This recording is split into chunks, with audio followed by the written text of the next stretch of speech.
Assalamualaikum warahmatullahi wabarakatuh. Waalaikumsalam warahmatullahi wabarakatuh. Alhamdulillahil jabbaril qahhar, al-azizil ghaffar, khaliqil jannati wan nar. Wassalatu wassalamu ala sayyidina wa maulana Muhammadinil Mukhtar wa ala alihi wa ashabihil adhar.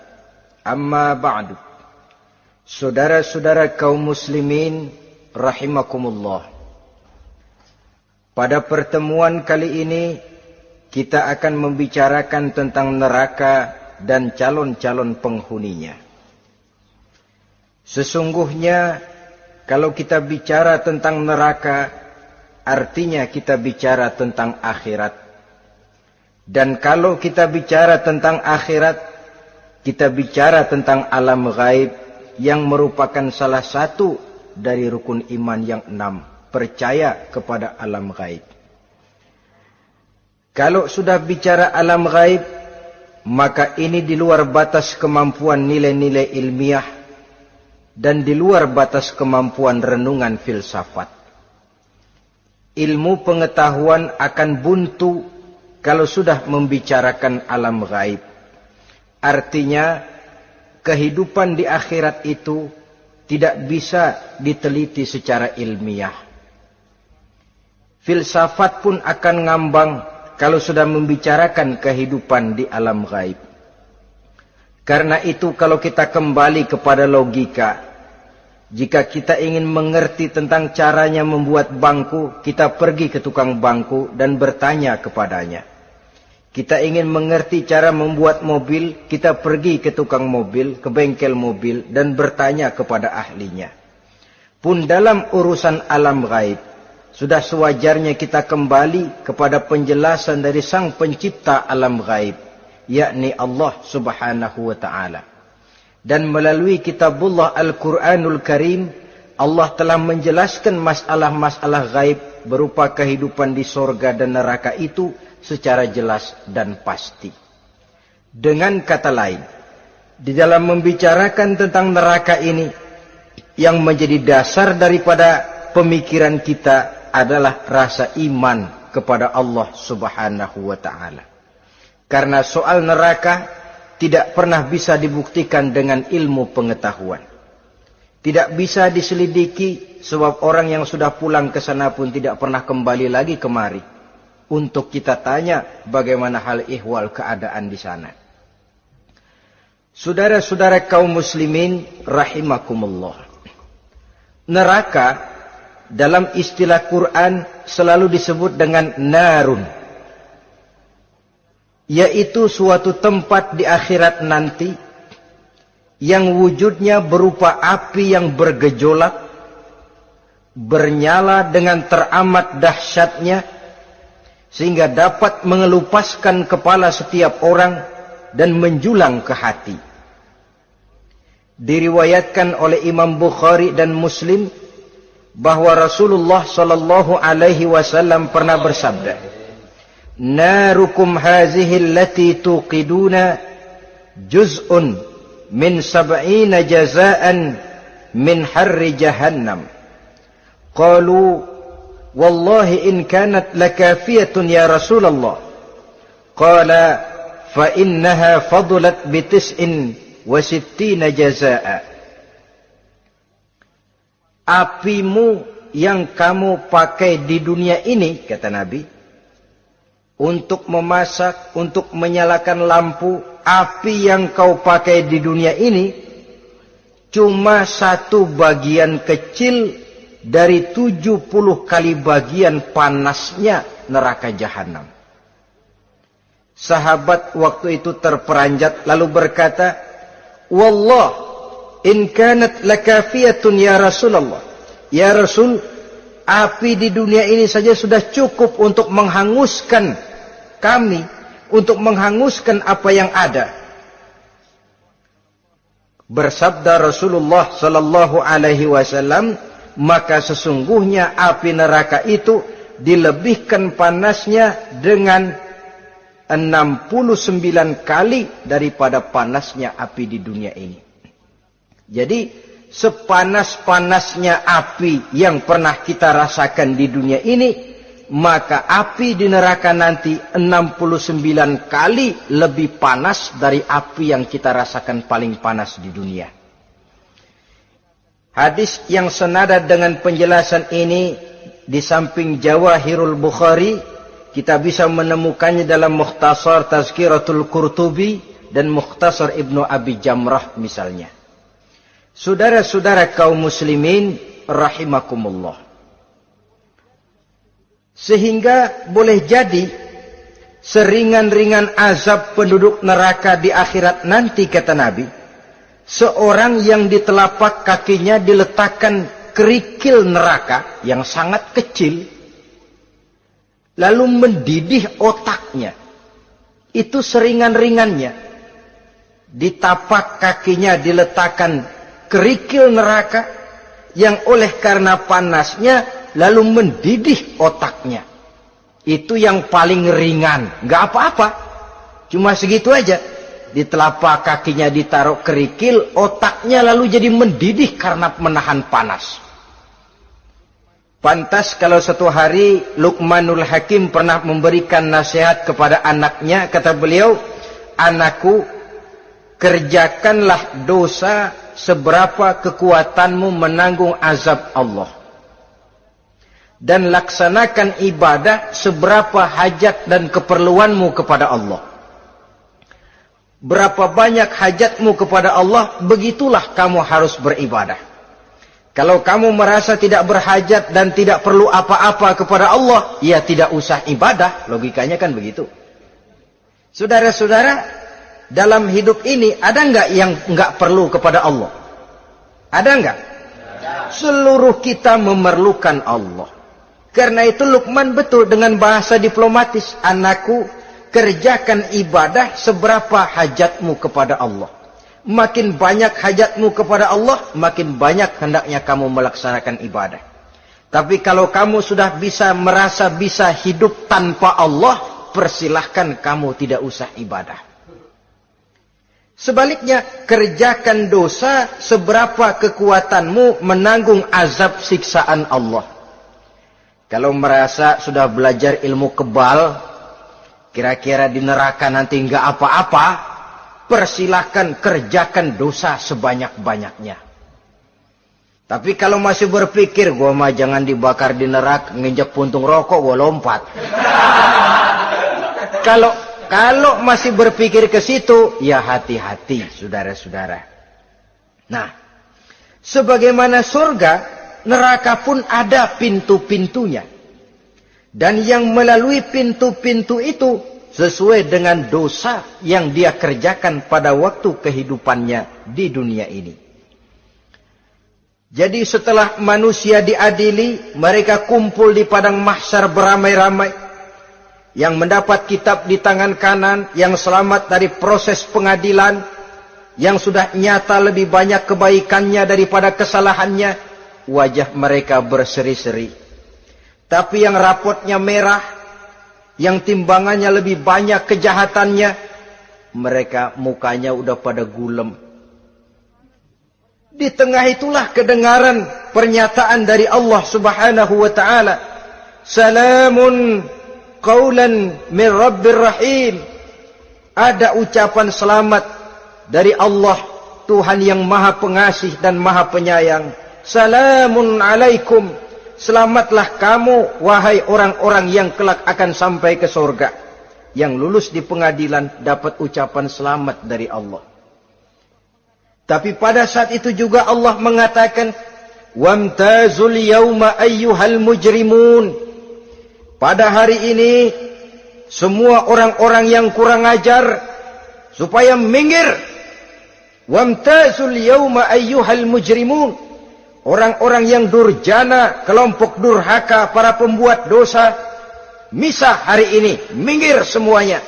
Kamu akan digiring ke dalam neraka. Saudara-saudara kaum muslimin rahimakumullah. Baik mereka yang akan menuju surga, baik mereka yang akan masuk ke dalam neraka, sama melintasi satu jembatan yang melintang di atas neraka. Dalam surah Maryam ayat 71 dan 72, walaupun jembatan itu tidak digambarkan secara jelas, tapi kita temukan penjelasan Allah sebagai berikut. Wa inna minkum illa wariduha kana ala rabbika hatman maqdiyya thumma nunajjil ladzina taqaw wa nazaru zalimina fiha jasiyya. Saudara-saudara, dan tidak ada setiap orang pun kecuali mereka akan melalui api neraka itu. Adapun orang-orang yang bertakwa, mereka diselamatkan oleh Allah, sedangkan orang-orang yang zalim, mereka terlempar ke dalam jurang neraka. Nah, itu yang dinamakan dengan sirat. Ada memang riwayat menjelaskan bahwa sirat itu kecilnya seperti rambut dibelah 7, tajamnya lebih tajam dari mata pedang. Tapi dalam banyak hal, orang lewat di atas sirat itu bergantung kepada amalannya waktu dia hidup di dunia ini. Maka jangan heran ada orang yang lewat di atas sirat itu seperti kilat. Lep, sudah sampai di surga. Ada yang lewat di atas sirat itu seperti orang terbang. Ada yang lewat di atas sirat itu seperti orang lari. Ada yang seperti jalannya onta. Ada yang merangkak. Ada yang gelantungan. Ada yang sudah hampir sampai ke tepian sana untuk masuk ke dalam surga, terpeleset nyemplung juga ke dalam neraka. Sesuai dengan amalan pada waktu mereka hidup di kehidupan dunia yang sekarang ini. Saudara-saudara kaum muslimin rahimakumullah. Apabila orang terperosok lalu masuk ke dalam neraka, bagaimanakah ihwal keadaan di neraka? Panasnya sudah kita jelaskan tadi. 70 kali lipat dari sepanas-panasnya api di dunia ini. Lalu orang-orang yang masuk ke dalam neraka, mereka juga mendapat pakaian, makanan, minuman, perhiasan. Tapi makanannya, minumannya, perhiasannya lain dengan orang-orang yang sampai di surga. Mereka juga diberikan buah-buahan, sebab di neraka juga ada pohon. Namanya pohon zakum. Buahnya duri dari api. Dan itu yang akan jadi lalap makanannya orang-orang neraka. Di dalam surah As-Saffat ayat 64-65 Allah subhanahu wa ta'ala menjelaskan, Innaha syajaratun takhruju fi aslil jahim tal'uha ka'annahu ru'usus syayatin. Sesungguhnya pohon zakum itu adalah satu pohon yang akarnya keluar dari dasar neraka, yang buahnya seperti kepala setan. Ini sudah untuk bahasa yang sangat menyeramkan ini. Pohon itu tumbuh dari dasar neraka, buahnya mirip kepala setan. Itu akan dijadikan makanannya orang-orang yang ada di dalam neraka. Perhiasannya apa? Surah Al-Insan ayat 4. Inna a'tadna lil kafirina salasilan wa aghlalan wa sa'ira. Sesungguhnya kami sediakan bagi orang-orang kafir itu di dalam neraka segala macam rantai, cambuk-cambuk dan belenggu-belenggu neraka, terbuat dari api neraka, siap untuk merantai, membelenggu dan mencambuk mereka.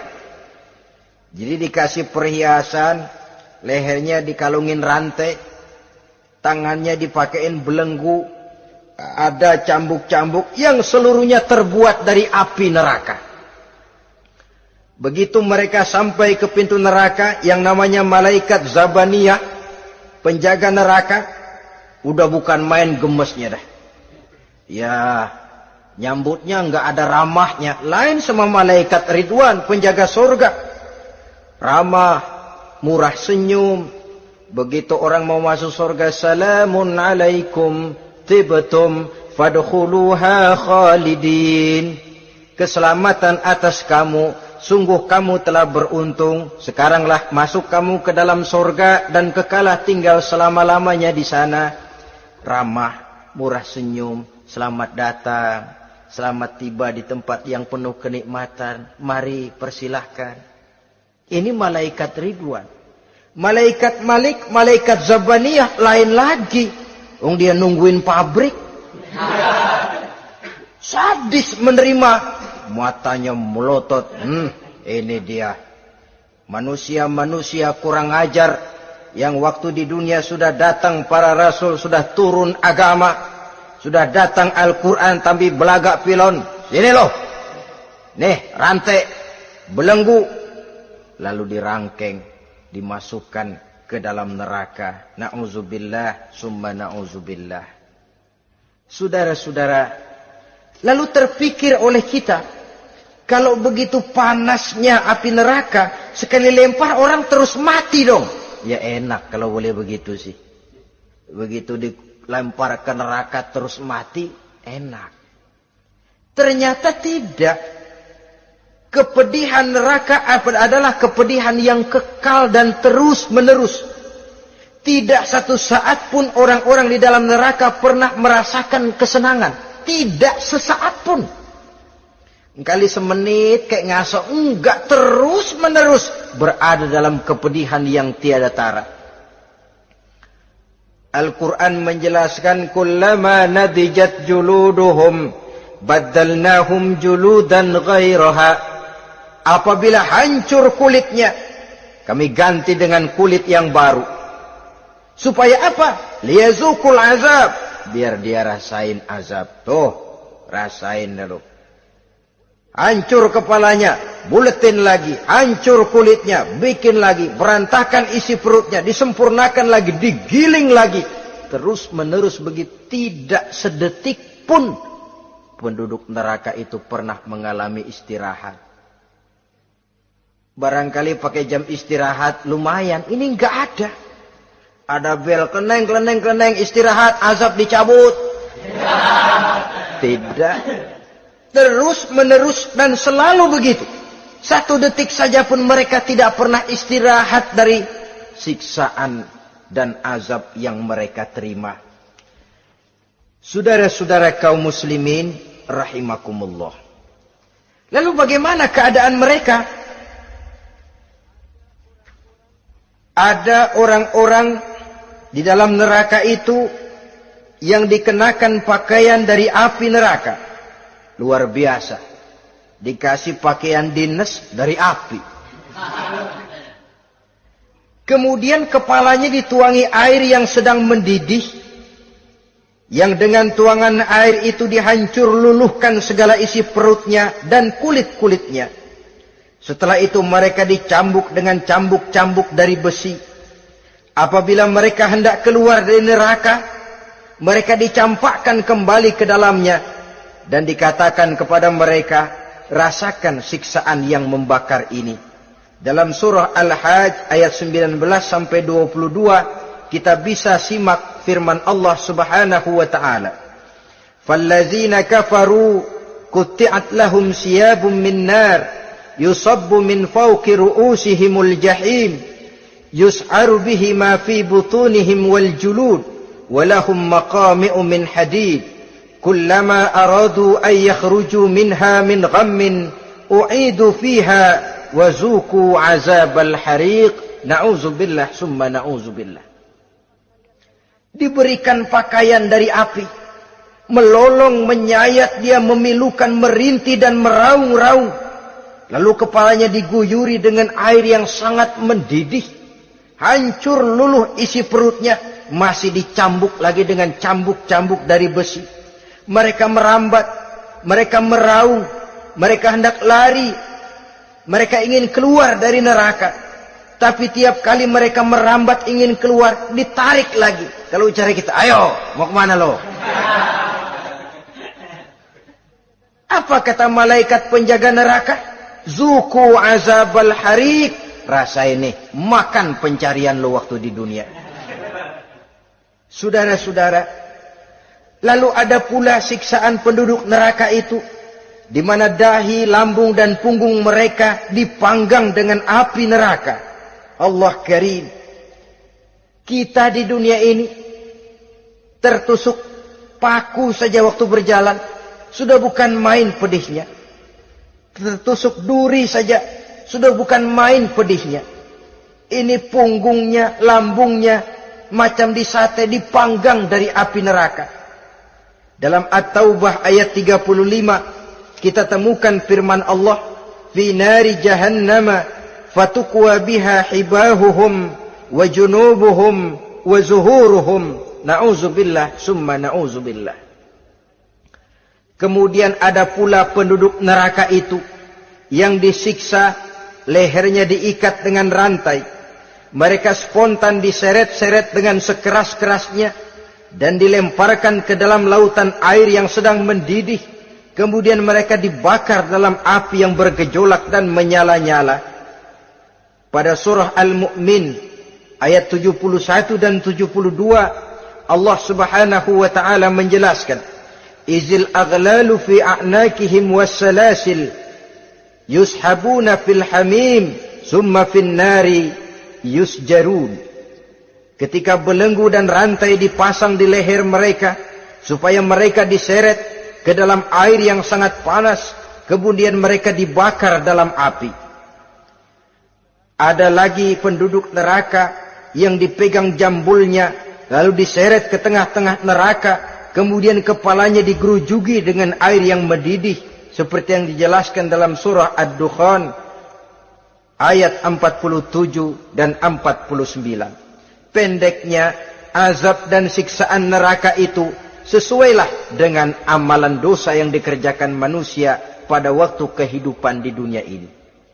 Maka dalam puncak perjalanan Mi'raj misalnya, kepada Rasulullah sallallahu alaihi wasallam diberikan berbagai macam penglihatan sebagai contoh dan tamsil dari kehidupan di dunia ini. Sejak dari penglihatan di jalan sampai kepada penglihatan surga dengan segala kenikmatannya dan neraka dengan seluruh azabnya, seluruhnya merupakan contoh teladan. Misalnya dalam perjalanan ketika hendak Mi'raj itu, sebelum berangkat Rasul disodorkan 2 minuman. Segelas berisi arak, segelas lagi berisi susu.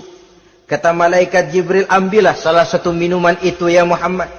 Lalu Rasul dengan tidak ragu-ragu, mantap betul beliau mengambil gelas yang berisi susu, lalu beliau minum. Setelah beliau minum itu, malaikat Jibril berkata, "Shaddaqta ya Muhammad." Engkau telah benar Muhammad. Laqad asabtal haqq. Pilihanmu tepat. Kenapa ya Jibril? Untung susu yang kamu minum Muhammad.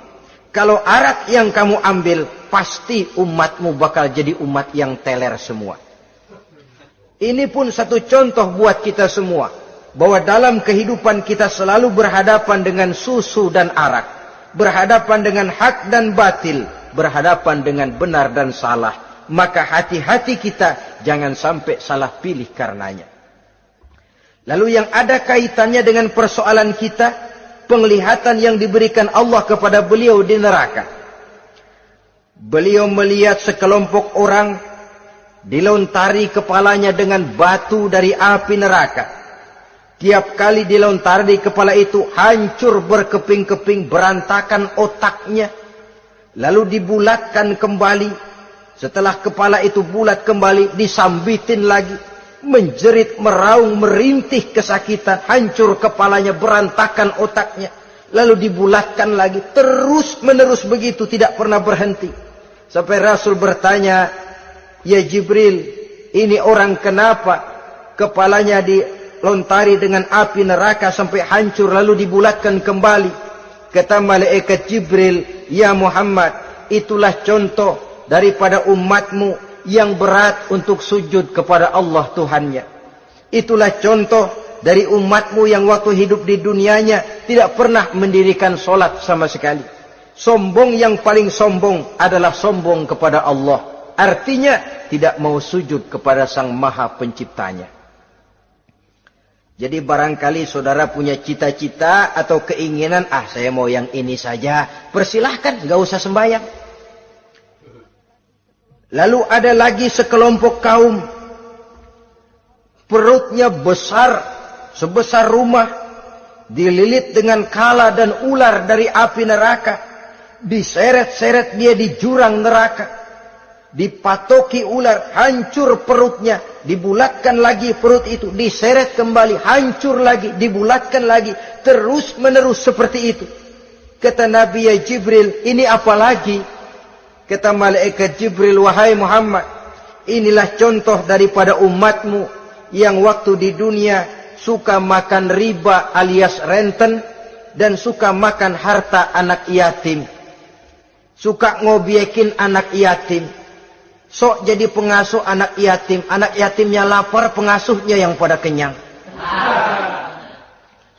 Saudara hadirin yang saya muliakan, orang yang makan riba alias renten, orang yang makan harta anak yatim, begitu gambaran yang diperlihatkan kepada baginda Rasulullah sallallahu alaihi wasallam.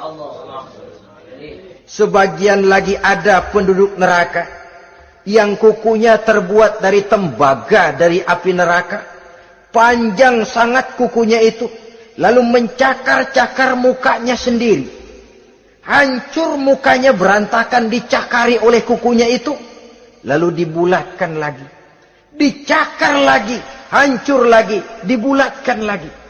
Pengangguran bener nih orang, muka sendiri dicakarin sendiri. Ya Jibril, ini tamsil apa Jibril? Ya Muhammad, itulah contoh dari umatmu yang pada waktu di dunianya enggak pernah rukun sama sesama saudaranya muslim, suka nyari aib orang lain, suka ngejelekin orang lain, padahal orang lain itu saudaranya seakidah. Kan sama dengan nyakar muka sendiri namanya, menepuk air di dulang, terpercik muka sendiri. Kejelekan saudaranya dikorek-korek, aib saudaranya diobral di pasar umum. Orang macam itu nanti tangannya akan tumbuh kuku panjang dari tembaga yang akan mencakar dan mengoyak-ngoyak mukanya sendiri. Itu kita bisa lihat nanti. Oh, ini yang waktu di dunia suka ngorek-ngorek kesalahan orang tuh lagi pada nyakarin mukanya. Oh, begitu. Saudara-saudara kaum muslimin rahimakumullah. Oleh karena itu Nabi ajarkan kita, tuba liman syaghalahu aibuhu an uyubin nas. Beruntung orang yang aib dan kekurangan pada dirinya menyebabkan dia sibuk sampai enggak sempat ngorek-ngorek aib dan kekurangan orang lain. Introspeksi. Beruntung orang yang celak dirinya menyebabkan dia sibuk dan tidak sempat ngorek-ngorek aib pada diri orang lain. Ada pula di antaranya dilihat oleh Rasul, di antara penduduk neraka itu orang yang lidahnya terjulur memanjang, kemudian dipotong lidah itu dengan gunting dari api neraka, menjerit dan memekik ia menahan sakit yang tiada tara, sampai Rasul bertanya kepada malaikat Jibril, kalau ini tamsil apa lagi ya Jibril?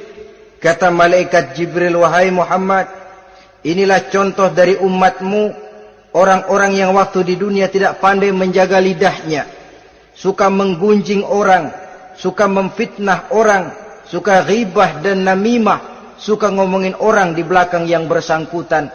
Maka hari ini lidahnya menjulur menjadi panjang dan dipotong dengan gunting dari api neraka. Lalu Rasul juga melihat sekelompok orang perempuan tergantung rambutnya dari gantungan api neraka, kemudian dipanggang dari duburnya sampai ke atas kepalanya dengan tombak dari api neraka, meraung dan merintih serta mengeluarkan nanah dari kemaluannya. Rasul bertanya, ini apa lagi ya Jibril? Kata malaikat Jibril, inilah perempuan yang waktu di dunia tidak pandai menjaga kehormatan dirinya, ahli zina dan tukang umbar, saudara-saudara kaum muslimin rahimakumullah, banyak lagi tamsil-tamsil yang dicontohkan dalam puncak perjalanan Mi'raj yang seluruhnya merupakan peringatan bagi kita umat Rasulullah sallallahu alaihi wasallam. Nah, kemudian sekarang marilah kita bicarakan neraka itu satu demi satu. Yang pertama, dan ini yang paling dikenal orang, neraka Jahannam atau naru Jahannam. Siapa yang dijelaskan Allah akan menjadi penghuni neraka Jahannam ini? Pertama dalam surah Al-Ankabut ayat 68. Wa man azlamu mimman iftara 'ala Allahi kadziban aw kadzdzaba bil haqqi lamma ja'ahu alaysa fi jahannam maswal lil kafirin. Adapun orang-orang yang zalim kepada Allah, mendustakan ayat-ayat Allah dan mendustakan kebenaran setelah datang kebenaran itu, bukankah neraka Jahannam merupakan tempat kembali bagi orang-orang kafir? Jadi dalam Al-Ankabut ayat 68 ini dijelaskan, penduduk neraka Jahannam itu pertama adalah orang-orang kafir. Siapa orang kafir? Menurut keyakinan akidah kita, setiap orang di luar Islam adalah kafir. Kemudian yang kedua dalam surah Al-Hijr ayat 42 dan 43, penduduk neraka Jahannam itu, inna ibadi laisa laka alaihim sultanun illa man ittaba'aka minal ghawin wa inna jahannama la maw'iduhum ajma'in. Sesungguhnya hamba-hambaku tidak akan bisa kamu kuasai, hai iblis, kecuali mereka yang mengikuti tipu dayamu. Sesungguhnya neraka Jahannamlah tempat mereka seluruhnya. Kalau kita perhatikan ayat ini, maka penghuni neraka Jahannam yang kedua adalah para pengikut setan. Para pengikut setan dengan seluruh ajaran-ajaran yang dilancarkan oleh setan. Padahal pada saat hendak masuk neraka, setan jelas cuci tangan. Tugasnya cuma bagaimana mencari pengikut sebanyak-banyaknya yang akan nemenin dia di neraka nanti. Tapi pada saat orang digiring ke dalam neraka, setan cuci tangan. Mungkin orang menuntut, setan, gue ngikutin lu, sekarang kenapa jadi kemari? Nah, gue bilang juga apa? Kata setan, gue bilang juga apa, lu kenapa ngikutin? Dan setan ini menebar ranjau dalam segala bentuknya, dengan segala macam caranya. Para pengikut setan yang menjauhi tuntunan agama, memperturutkan hawa nafsunya. Setan membisiki manusia lewat minuman keras. Setan masuk manusia lewat judi, lewat zina, lewat kenikmatan yang melalaikan orang dari kehidupan akhirat dan selanjutnya. Dengan segala macam jalan. Kadang-kadang dalam ibadah setan juga masuk. Kalau tidak ditimbulkannya takabur, ditimbulkannya sikap ujub dalam diri kita. Timbul rasa diri lebih benar dari orang lain. Dan ini jelek. Timbul rasa nganggap enteng orang lain. Itu kan ujub. Nggak dikelihatannya orang. Cuma hatinya aja ngomong sendirian. Kalau gue lihat di kampung ini nggak ada yang kayak gue. Bayangnya kayak ibadahnya kayak udah aing pang paling nak ya di dia. Itu juga bisikan iblis. Dan dia tidak segan-segan mengaku jadi Tuhan iblis itu. Dan ini diceritakan dalam kehidupan Sayyidus Syekh Abdul Qadir Jailani. Ketika beliau sedang ibadah di mihrab dalam masjid, datang seberkas sinar. Sinar itu ngomong, ya Abdul Qadir ana rabbuk. Hai Abdul Qadir, aku Tuhanmu, kata cahaya tadi. Sudah cukup kamu ibadah Abdul Qadir. Sembayangmu udah banyak, puasamu udah banyak, jihadmu cukup. Maka mulai sekarang berhenti dah ibadah. Aku bolehkan kepada kamu segala yang dilarang. Cuma yang didatangi Syekh Abdul Qadir. Sehingga mendengar cahaya tadi ngomong begitu, beliau ambil kasut sendal, disambitnya cahaya tadi, izhab ya la'in. Pergi, laknat, terkutuk, iblis kamu. Masa saya disuruh berhenti sembahyang karena hati saya sudah baik? Kalau hati sudah baik lalu boleh berhenti sembahyang, mestinya yang paling dulu berhenti sembahyang Nabi Muhammad, sebab beliau orangnya paling baik. Tapi Nabi hatinya baik, sholat jalan terus, hukum halal haram berlaku. Ini kadang-kadang orang sekarang baru ibadah dikit banget merasa dapat bisikan katanya, wangsit. Ya berhenti sembahyang madep ngulon, madep ngodik sembahyang. Bikin ajaran yang aneh-aneh. Nah kalau satu orang boleh dapat wangsit, saya juga boleh dong ngomong dapat wangsit. Saya juga boleh dong mendirikan aliran kepercayaan. Saya ngilang dulu dari kampung saya kira-kira 3 tahun. Saya nyepi di kaki Gunung Salak, pulang piara jenggot, pakai belangkon. Di depan nama saya pakai embel-embel mbah. Saya ngaku dapat wangsit di Gunung Ano, mewahyukan kepada saya ano. Saya cari murid yang fanatik. Saudara-saudara kaum muslimin rahimakumullah. Setan membisiki manusia hatta kita sedang ibadah sekalipun dibisikinya. Caranya, mula-mula dia bisikin, lu sembahyang buru-buru dah.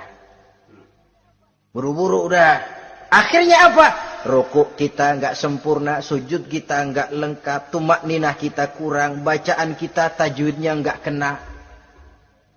Kalau itu bisa kita atasin, kita sembahyang sebagaimana yang seharusnya, dia bisiki lewat jalan lain lagi. Surahnya yang pendek-pendek aja dah. Atau habis sembahyang udah sigrah, udah jangan pakai wirid, jangan pakai zikir. Dengan segala macam jalan. Dibisikinya was-was ke dalam diri kita.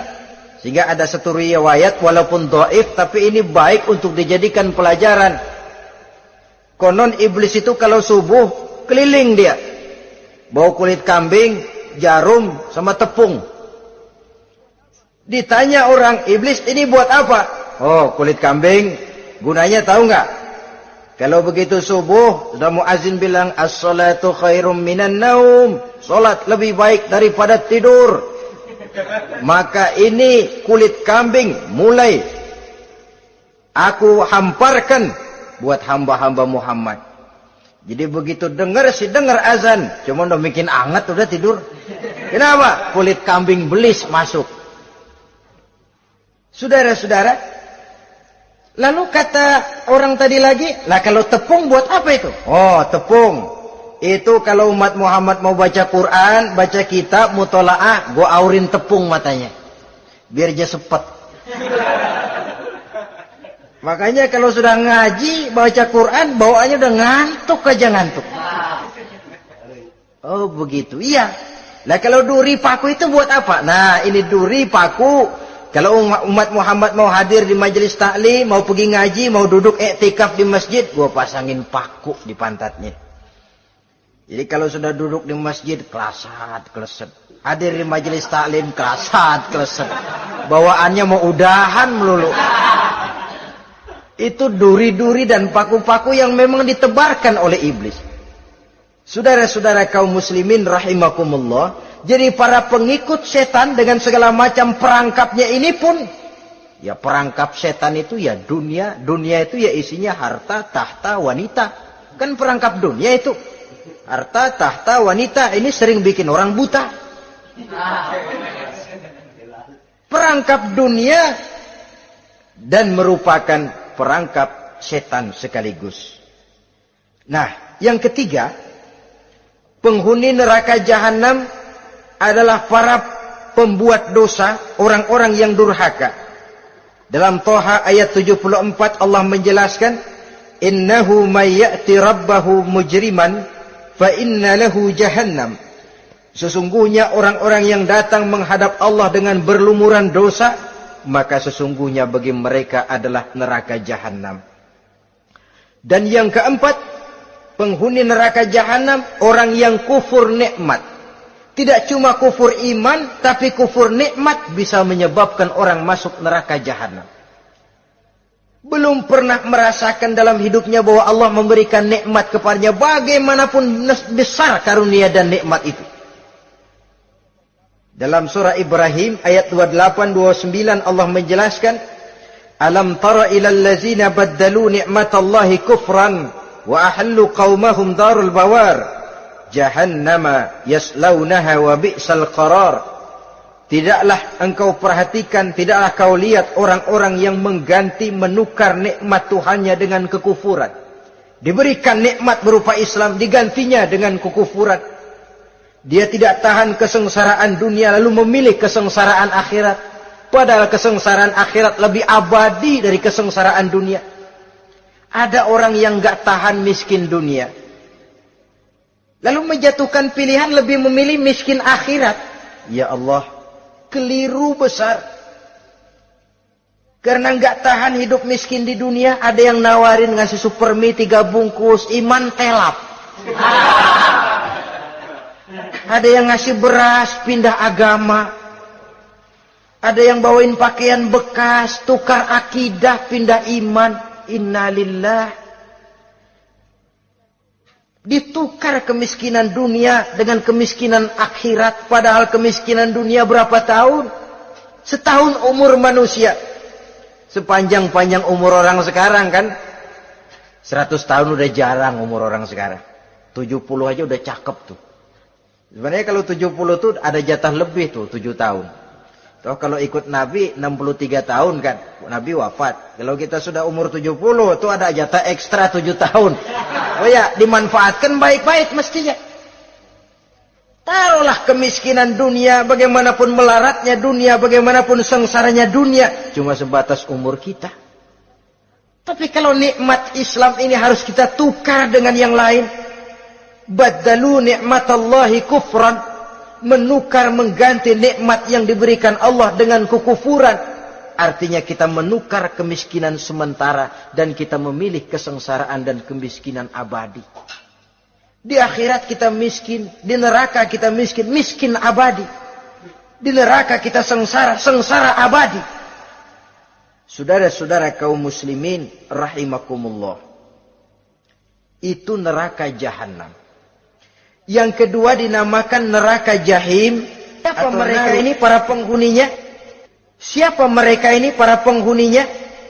Pertama dalam surah At-Takatsur, yaitu orang-orang yang bermegah-megah dengan dunia, menumpuk-numpuk harta, lalu lupa dengan kesibukan harta itu, lupa kepada kehidupan yang akhirat nanti. Alhaakumut takatsur hatta zurtumul maqabir kalla sawfa ta'lamun thumma kalla sawfa ta'lamun kalla law ta'lamuna ilmal yaqin la tarawunnal jahim. Kamu telah lalai akibat apa? At-takatsur. Ini penyakit pertama yang menyebabkan orang sampai ke neraka jahim. Penyakit takatsur. Dan itu penyakit zaman sekarang. Berlomba-lomba dengan kemegahan materi, berlomba-lomba dengan kemegahan dunia. Padahal kalau urusan itu kita berlomba, tidak akan pernah sampai finish. Percayalah itu, tidak akan pernah finish. Sebab kemegahan dunia siklus, lingkaran setan. Kita anggap kalau punya duit 1 juta tenang, punya 1 juta berubah pikiran, lain lagi. Kita anggap kalau punya mobil enak, sudah punya mobil, lain lagi problemnya. Kita anggap kalau rumah sudah gedung, enak hidup, punya rumah gedung, lain lagi problemnya. Makanya pesan Nabi kalau ingin hidup tenang, urusan dunia lihat ke bawah, urusan akhirat lihat ke atas. Sering dicontohkan kalau punya mobil, bilang alhamdulillah kita punya mobil, tangga kita cuma punya motor. Kata yang punya motor, syukur banget kita punya motor, tangga kita punya sepeda doang. Kemana-mana kekejek mulu. Dayung. Kata yang punya sepeda, alhamdulillah kita punya sepeda, tetangga kita cuma jalan kaki, kemana-mana ngetuk mulu. Kata yang jalan kaki, alhamdulillah masih bisa jalan, tangga kita sebelah lumpuh bertahun-tahun gak kemana-mana. Kata yang lumpuh, alhamdulillah masih hidup, tangga kita kemarin mati gak balik lagi.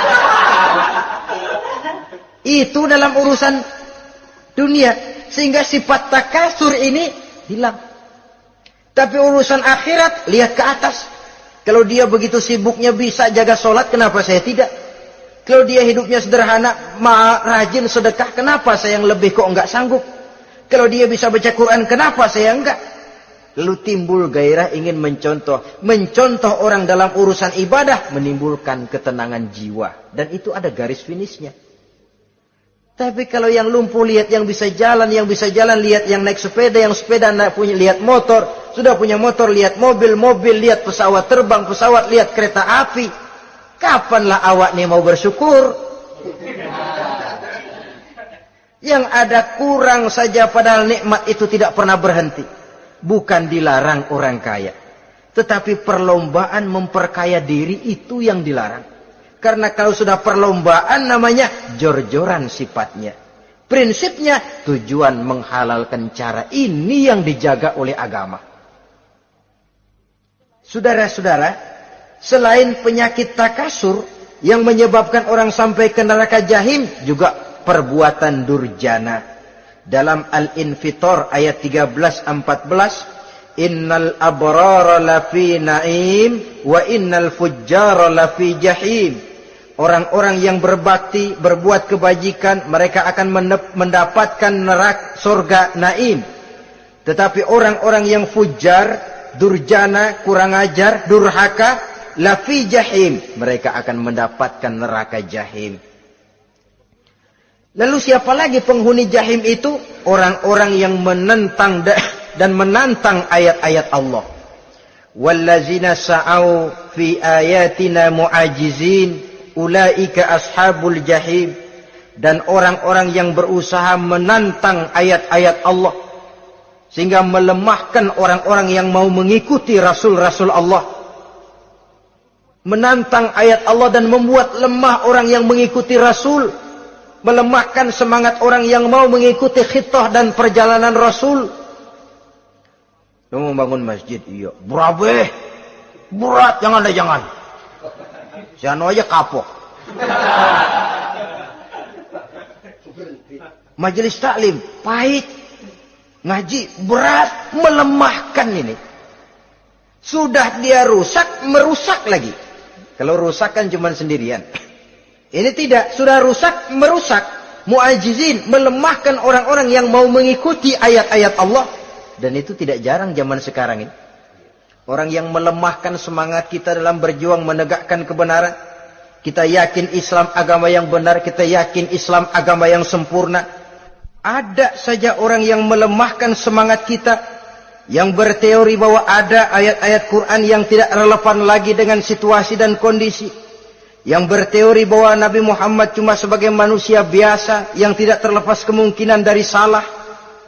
Pendeknya melemahkan nilai-nilai semangat kita untuk memperjuangkan Islam ini. Ini pun termasuk mu'ajizin.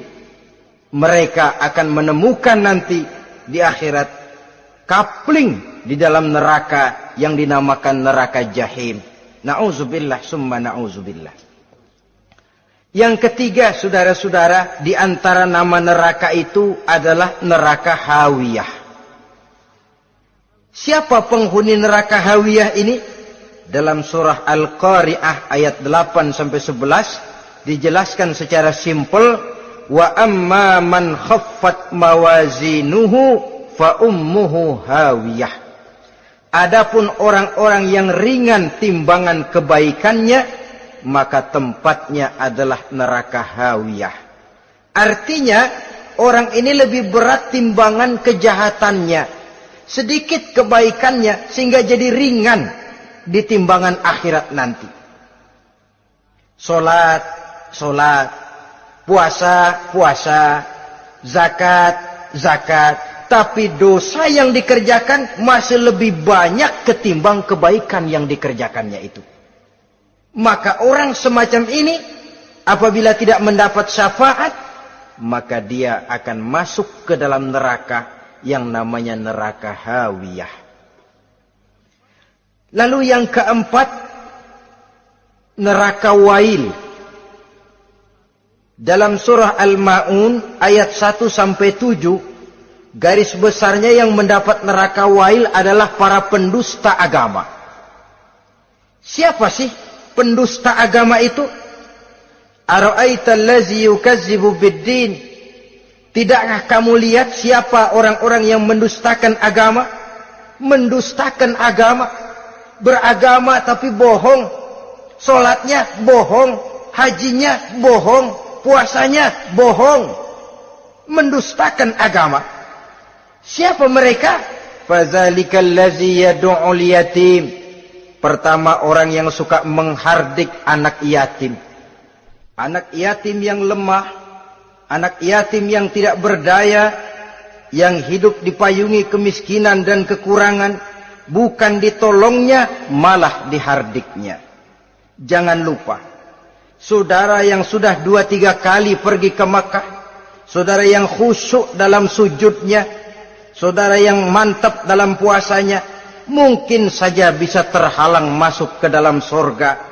Karena di samping rumah saudara, ada anak yatim merintih menahan lapar dan haus. Saudara tahu, saudara mampu, tapi saudara diam saja tidak mau mengulurkan tangan. Mungkin itu yang akan mengganjal saudara untuk masuk ke dalam surga. Wala yahuddu ala tu'amil miskin. Mereka membiarkan fakir miskin, tidak memberikan makan. Kemudian fawailul lil musallin. Mereka juga melalaikan solat. Allazina hum an solatihim sahun. Allazina hum yura'un. Mereka juga riak di dalam amalnya. Saudara hadirin kaum muslimin rahimakumullah. Melalaikan solat, kemudian riak dengan amalnya, termasuk amalan solatnya. Kalau jadi imam, bahasanya dibuat sepasih-pasihnya, surahnya yang panjang-panjang, paling pendek sabbihis sama wadduha.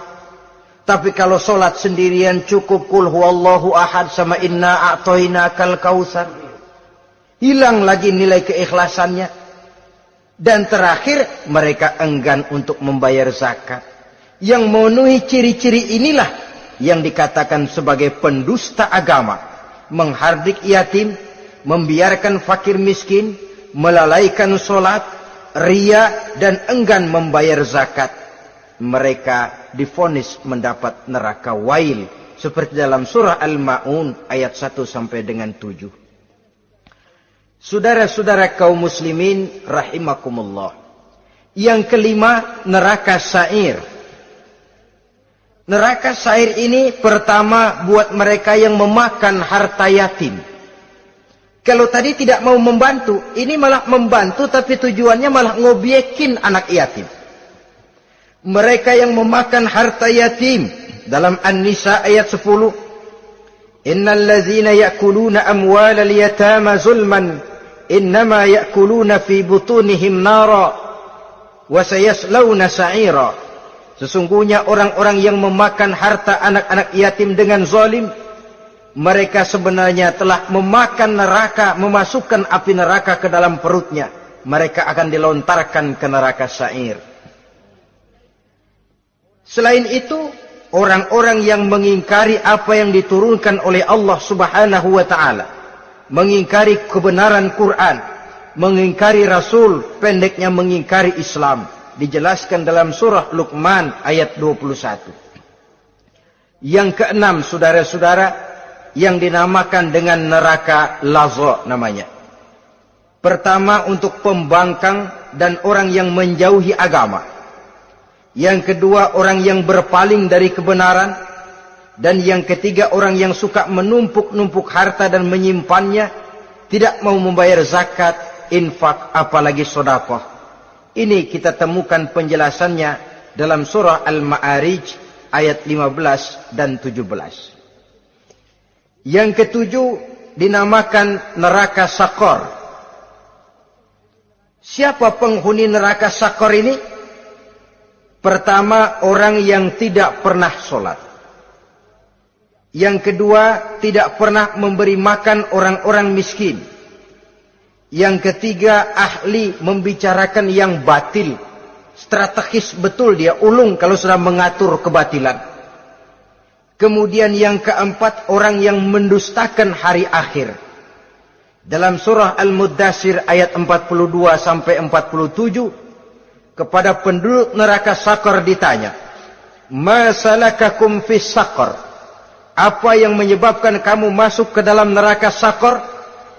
Qalu lam naku minal musallin wa la naku nut'imal masakin wa kunna nakhudu ma'al khaidin wa kunna nukazzibu yaumaddin. Mereka menjawab, kami di dunia tidak pernah sholat, tidak pernah memberi makan fakir dan miskin. Kami selalu berkumpul dengan orang-orang yang batil dan membicarakan kebatilan, dan kami mendustakan adanya hari akhir. Yang kedelapan, yang terakhir adalah neraka Khutamah. Ini diperuntukkan bagi para pengumpat, pencela, para penghina orang lain, mencari aib saudaranya, kemudian juga mereka menumpuk, menghitung-hitung harta, lalu kikir dan bakhil dengan hartanya itu. Dalam surah Al-Hujurat ayat 11-12, kemudian surah Al-Humazah ayat 1 sampai dengan 7, kita temukan penjelasan itu. Pada akhirnya saudara-saudara, kalau penduduk surga mereka kekal di dalamnya, maka penduduk neraka ini ada dua macam.